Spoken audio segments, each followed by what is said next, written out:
Crossover season is officially here at NC State. Hi everyone, Noah Fleischman here, host of the Wolfpacker Show, presented by the Wolfpacker.com, a part of the On3 network. You can sign up everything right now for $1 to get full coverage of NC State on the Wolfpacker.com. Football season is back underway after an open week. Men's basketball is 3-0, and women's basketball got back in the win column this past week. It's busy time in Raleigh between all three of those teams, plus men's soccer looking for an NCAA tournament bid on selection show next week. So lots going on around campus, but football back in action at Miami, coming off an open week after beating then number 8 Georgia Tech at home. The Wolfpack have an opportunity to win another big-time game against the top 15 Hurricanes, looking to pop their CFP bubble. We'll have the conversation with Kane Sports' Gary Furman about that later in the show. We'll also talk with On3's Jamie Shaw to break down everything NC State men's basketball through the first 3 games after they knocked off UNCG 110-64 on Wednesday night at the Nova Center. But first, I want to talk about women's basketball. The Wolfpack ranked 10th in the country, back in the win column after a kind of ugly win over Maine. Shooting start was not great in the first quarter. It was 9-5 after one play. But the Wolfpack figured it out. Ran down the stretch, went on a 14-0 run to kind of, assert themselves and take the win. After losing to USC on Sunday in Charlotte, the Pack fell to number 10, so just one spot in the rankings. They do have a top 10 win over then number 8 Tennessee. The women basketball team will be back in action Sunday against TCU. Another top 20 game for them against, the Horned Frogs, who beat the Wolfpack in Texas a year ago. NC State looking for the get back on that. This will be a big-time game. We'll have full coverage on the Wolfpacker.com. It's an opportunity for not only NC State to prove that it's going to, a top 10 team, but it's also a chance to keep building that resume for March as it wants to earn a number 1 seed in the NCAA tournament. To do that, you need to beat good teams, and TCU is that opportunity. If the Pack can do that, it'd be a much improved from their start last year, which was 4-3. If they can start 3-1 with a pair of top 20 wins, that would be a big-time, emphasis. So we'll keep an eye on that. You can follow the Wolfpacker.com. We'll have all coverage on that on Sunday and moving forward into Monday. Busy week coming up. We'll get at that at the end of the show, but busy and eventful times. Before we jump into our conversation with Kane Sports' Gary Furman to preview this weekend's matchup in Florida, I'm going to give a quick shout out to Roback. I've got the sweatshirt on right now. You can get one for yourself at Roback.com. Use code NCS20 to save 20% off if you're a first purchase only. Make sure you hit up Roback. Comfortable sweatshirts. I have, 4 of them. I've got a long sleeve shirt, got a little fleece pullover too. They're the best, most comfortable thing I've ever worn. That's why I have so many of them. So hit up Roback.com, use code NCS20, and you yourself can save 20% on there. Now let's jump into the conversation with Gary Furman. He was good listen to talk to, broke down the Hurricanes, broke down what Miami needs to avoid against NC State, and, where's the Wolfpack scaring? He'll break that down coming up right now.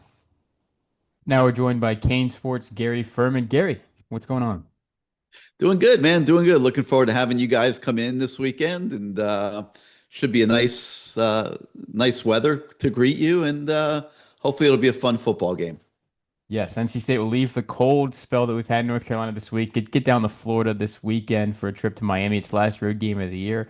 Gary, Miami, 9 games in, 7-2. Obviously not where they thought they'd be at this point at the season, but what are your just initial takeaways of these first 9 games? I mean, they started out the year looking great, and people were calling them the most complete team in the country, and they kind of earned that adulation. But slowly, the level of their play declined, and they got into a little bit of a rut in the middle of the season. A couple open weeks, very close to each other. I don't think helped a lot. I think it kind of disrupted their rhythm a little bit, and they're struggling to get it back. And in the middle of the Syracuse game the other day, they found it for a quarter and a half and put up a 31-point run on Syracuse that decided that game. But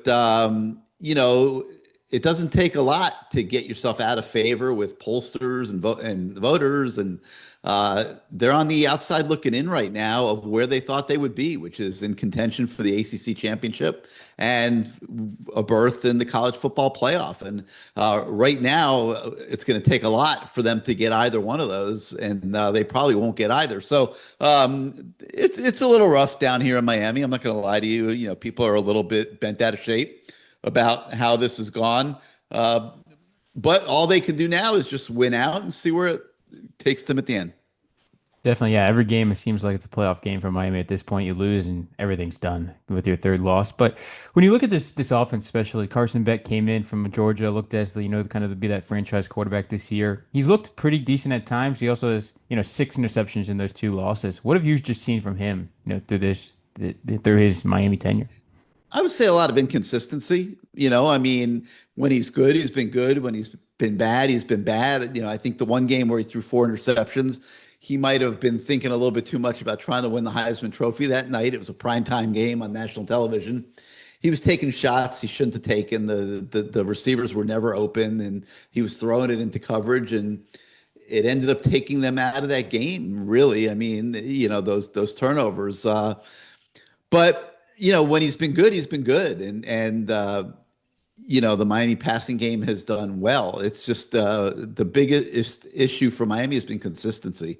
They're just not getting the same thing all the time, and it really has hurt them pretty badly in the 2 games that they've lost. And beyond that, I think that there were times where they kind of got trapped by their own success, and they were running the ball very effectively with a power run game, predominantly up the middle.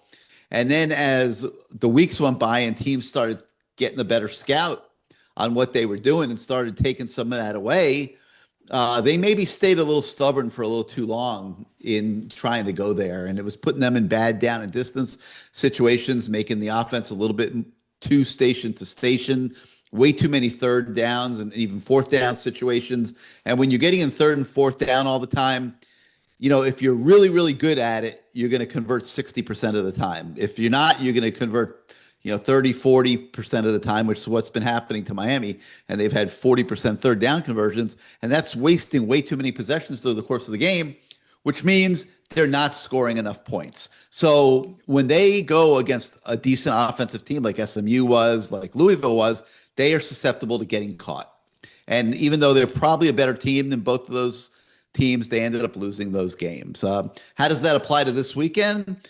Well, I mean, NC State is pretty good on offense. They can score points at times, and Miami's got to make sure that they don't allow this to become a scoring contest where the game is hanging in the balance in the fourth quarter, and a single play can shape it one way or the other.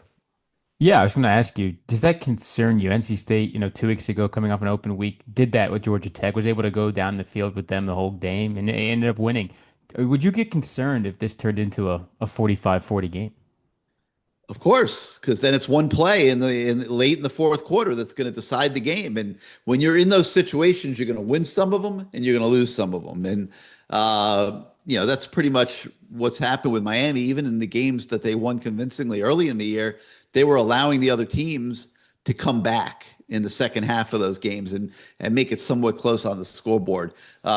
So they haven't really shown any consistency at all in terms of getting out in front of people and staying out in front and finishing them off. And I would say that's right now the wild card, the weakness of the Miami season. If I know SMU came into that game a few weeks ago thinking, I want to stay within a score of them. Like they expected Miami to come out with a good game plan and get a lead. They didn't want to let it become more than one score, and they were successful in doing that. And then in the fourth quarter, they won the game. So I would think that NC State will come down to Miami this weekend with a similar type of game plan, and the onus is on Miami not to let NC State get going offensively and do the good job themselves on the offensive side of the football to take a good lead. For sure. We've talked about this offense and you talk about this passing offense. Malachi Tony is kind of one of the best, young players in all of college football. What sets him apart at wide receiver for the Canes? His feet. I mean, as good a feet as you'll see on any football player. He changes the direction that he's moving so suddenly that it's a nightmare for most defenders. And people are starting to bracket him now. They're double teaming him, trying to take him away. I would think NC State will probably do some of that, if not a lot of it, on Saturday. But he's a tough cover, man. Like he runs very good routes and he is very, very quick and elusive in space. And Just a phenomenal player. He catches everything. Yeah, he'll be sure to test NC State's secondary, which is on its fifth string safety, on its fifth string nickel. It's going to be a long day for the pass defense, I think, of NC State. Talking about defense, Miami has one of the best defenses in the ACC. Number one in scoring, number one in total defense, top three in both rushing and passing defense. What have you just seen from that side of the ball? You talk about inconsistency in offense, but it seems like that side of the ball has been pretty consistent all year.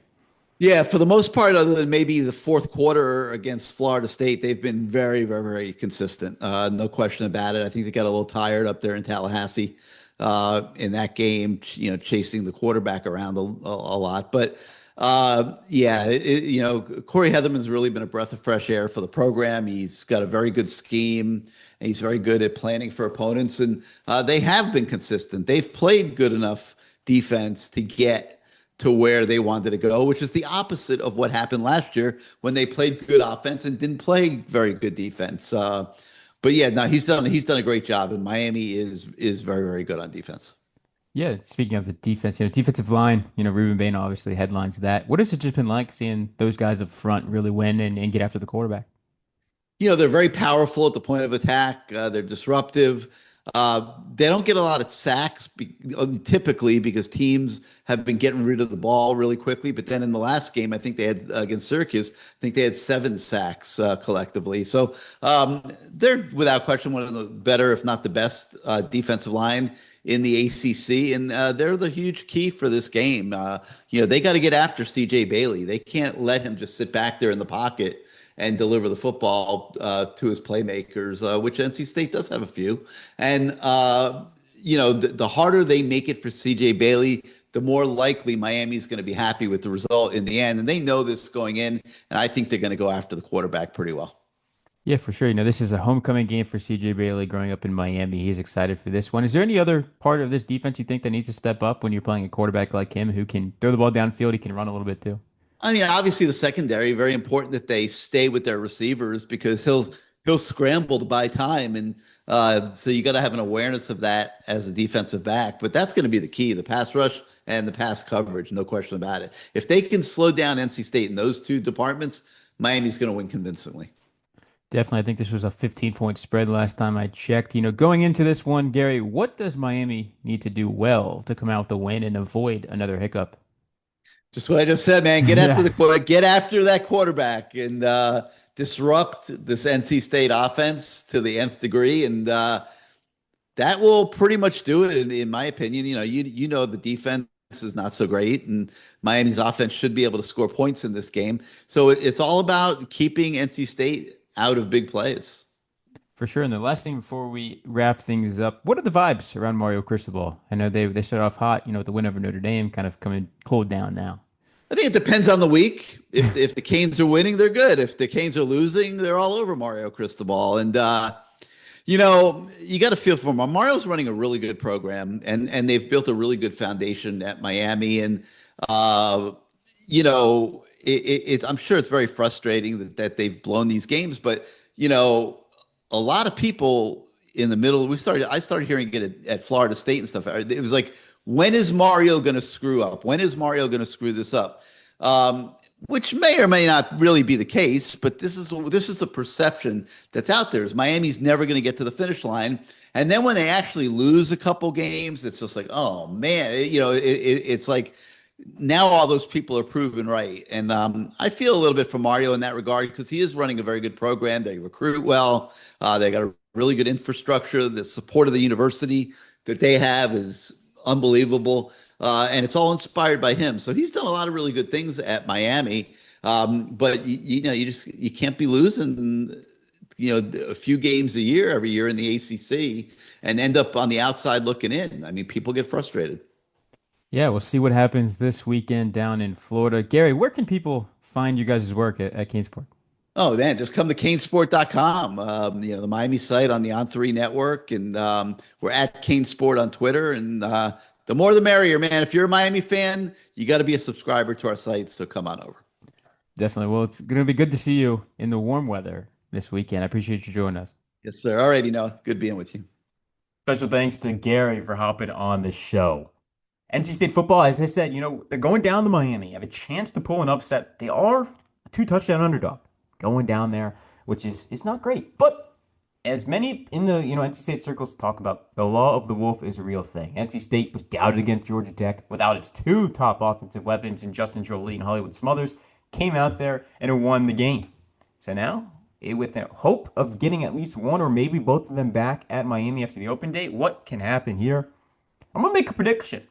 I'm going to go out on a limb. I'm going to say NC State 35, Miami 30. I think the Wolfpack gets it done. Dave Doran earns his second top 20 win of the year. And the Wolfpack, quickly changes the narrative of its season with a win in Miami. If it can do that, I have a really good feeling it can win the last four games, go 8-4, and make a decent bowl game out of this season after dropping four straight FBS games before beating Georgia Tech. So put it down, 35-30 NC State. We'll see if I'm right or not, but I just got a funny feeling about NC State going to Florida. CJ Bailey's homecoming to the South Florida area. He talked about it. He's not too extra motivated about proving Miami wrong, a team that didn't offer him until November of his senior season. But I think he's going to be motivated to win this game. He's mentioned he's got a lot of friends in the Miami team. He does not want to hear from them after, with the trash talk on the field. He wants to be able to be the one spouting a lot of trash talk to those clad in green and orange. So 35-30, book it now. We'll see what happens. But they are 2-touchdown underdog, according to our friends at BetMGM. And we've teamed up with them this season. We'll be using BetMGM lines to make all of our picks like we just did there. When you join BetMGM, you get access to a variety of parlay selection features like same-game parlays, live betting options, and more. If you haven't signed up for BetMGM yet, use bonus code ON3 and you'll get up to a $1,500 first bet offer on your first wager with BetMGM. Here is how it works. Download the BetMGM app and use bonus code ON3 when you're signing up. That's ON3. Deposit at least $10 and place your first wager on any game. You receive up to $1,500 in bonus bets if your bet loses. Just make sure you're using bonus code ON3 when you sign up. Make this college football season one for the history books. Make it legendary. See BetMGM.com for terms. 21 plus only. U.S. promotional offers are not available in New York, Nevada, Ontario, or Puerto Rico. Gambling problem? Call 1-800-GAMBLER, available in the United States. 877-8-HOPE-NY or text HOPE-NY 467-369 in New York. Call 1-800-NEXT-STEP in Arizona, 1-800-327-5050 in Massachusetts, 1-800-BETS-OFF in Iowa, and 1-800-981-0023 in Puerto Rico. First bet offer for new customers only, subject to eligibility requirements. Rewards are non-withdrawable bonus bets that expire in 7 days. In partnership with Kansas Crossing Casino and Hotel. Don't forget, if you haven't signed up for BetMGM yet, use bonus code ON3 and get your $1,500 first bet offer today. Wolfpack men's basketball under Will Wade's 3-0. Haven't lost the game, and they've scored more than 100 twice. Averaging 106 points for the first three games. Granted, the competition level hasn't been great. Wolfpack coming off a 110-64 win over UNCG on Wednesday night. The schedule does get tougher after today.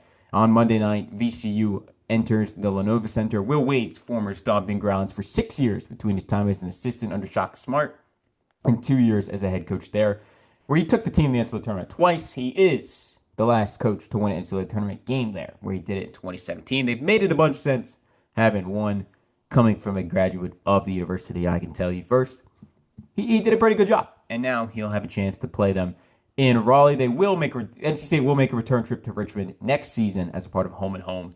That is an underrated environment, and if you're an NC State fan and you want to check out a sick college basketball environment, head up to the Siegel Center next, November, December, whenever they schedule that game to take it in. You're not going to regret it. 7,500 people, all basketball hungry, so take it in. But first, NC State, they're 3-0 before we get to a VCU, before they play Seton Hall, Miami, maybe USC in Miami. That'll be a big test for them, too.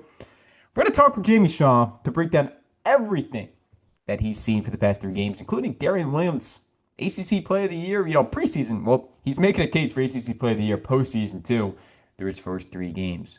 Here's our conversation with Jamie after the big win. Now we're joined by Jamie Shaw from the Rivals National Recruiting Expert here to talk some NC State basketball. The Wolfpack 3-0 to start the Will Wade era, scoring 106 points per game. Jamie, what is your overall just takeaway from this offense, which is scoring at will? Had almost, had more than 60 points in the second half against UNC Greensboro to really put that one away. Well, you really like the efficiency with which they're bringing it. You're seeing the starters that are buying into the system that Will Wade's having, but you're also seeing the bench guys coming in, and there's not that much of a drop off that they're having. They're moving the ball well, the ball staying hot. If you notice in the first half, there weren't the assist rate was a little bit down. Second half, it picked up a little bit. When the ball stays hot, the looks are a little bit more open, and people playing with more confidence. And this team right now is playing with a ton of confidence. Yeah, the competition level isn't, anything crazy, with North Carolina Central, UAB, and UNC Greensboro, but this is an offense shooting 56% from the field, 44% from three. We've talked so much about the shooting. We'll get to that in a minute. But Jamie, how much they score in the paint, I think has been really, intriguing. They outscored UNC Greensboro 40 something to 8 in the paint, on Wednesday night. What is that like for you to kind of see them go through the paint a little bit, get their layups, get dunks, whether it's Van Allen, Darion Williams, and those guys? Well, it's one of those things that comes with the territory of the scouting report's going to have NC State shooting the basketball. So you take away the 3-point line. With that comes spacing. So if they stay spaced out with their offense, which Will's done a great job and Adam Howard have done a great job of finding the spacing. I mean, you go into a practice, they have specific spots on the floor as to I want you to start here, lift to here when the ball goes down, like specific areas of the spacing. And it's very important to them in the offense that they run. But when you do that, it spreads the defense out and it gives you more gaps to be able to get toward the basket with more area around you and everything. And when you're getting one-on-one advantages with the Darion Williams or Van Allen Lubin around the basket, more times often than not, especially against the UNC Greensboro and NC Centrals of the world, they're going to have advantages. And this offense is all about finding advantages. And so far, they've been able to do a really good job of that, with the scouting report being the spacing, and you have to close out on the shooting, which opens up the interior play. Definitely. We mentioned Darian Williams, ACC preseason player of the year for a reason. He's been on a tear to start the season, leading scorer, one of the best, ball movers too of this offense. But against UNC Greensboro, you look up, he has 32 points and 10 boards. That's the first NCC player to have a 30-point, 10-board double-double in less than 30 minutes of play ever. Nobody's done that in Wolfpack history. He did it against UNC Greensboro. What is it like for you to see a guy like that, who was one of the best players in the country a year ago, come to NC State? And the way he's played these first three games, it looks effortless. It looks like he's playing half speed a little bit, and you look up and the production's there. Well, if you look at what he did this past year, he was obviously first team All Big 12, but what he was a complimentary player to JT Toppin, who was the Big 12 player of the year this past year. So you saw a lot of the well-rounded nature of what Darion Williams brought to the court with his passing ability, his defensive ability, rebounding, scoring, and all that. This year, Will Wade and his group targeted Darion Williams to be the guy, to be the man, to come in and be the central hub of what this offense runs through. And Darion's done an unbelievable job of taking a hold of that. You've had a couple of games where you've seen him with the amount of assists that he's had, running the offense, setting up his teammates as the defense collapsed. Well, last night, the defense didn't necessarily collapse, and he was getting a lot of one-on-one matchups, which he was able to take advantage of, get to 32 points. And to your credit, we were talking about this beforehand, before we went live. The effort that was put into it, it didn't seem like anything was pressed. It didn't seem like anything was pushed. Everything was within the flow of the offense, and all of a sudden you look up and he's got 32 points. Obviously, knocking down 6 threes helps that, but he was also scoring in the mid-range and getting close to the basket as well, while still facilitating offense and moving the ball around. So it was a very, very good effort. I tweeted out last night during the game that it was an ACC Player of the Year caliber output that he put, and he's had that consistently so far this year for NC State. Yeah, there was some concern from people, can he be a number one option? You talk about being the number two option at JT Toppin, where he excelled last year, becoming a first team All Big 12 player. But through his first 3 games, averaging 21.7 points a game with 6 rebounds, 4.7 assists, 1.7 steals. He's only got 2 turnovers on the year, period. And he's doing this on 61.5% shooting from the field and a 64.7 mark from beyond the arc. Is that the thing that's surprised you the most, his 3-point shooting?